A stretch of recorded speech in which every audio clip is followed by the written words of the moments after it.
Belgium and France are both countries which are seeing major tensions between the unions and the governments as young leaders try to push through wide-ranging market reforms.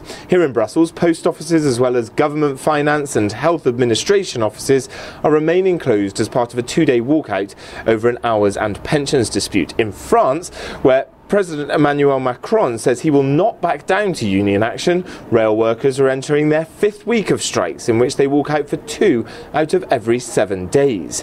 The union is against the ending of so-called jobs for life on the French rail network and their early retirement system, which means train drivers can stop working as early as 45 years old in some cases. President Macron wants to implement the measures to cut down the state-owned rail network's debt, which currently stands at around 750 billion rand, but he's accused by those on the strike of setting a course to privatising the whole thing. The French government has refused to comment on the strikes while they're taking place, despite massive disruptions to travellers and commuters in Paris and across the country, which have travel ramifications across the whole of Europe.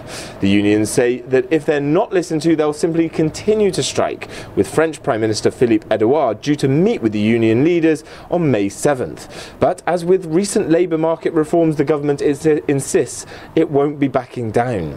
Parrock, SABC News, Brussels.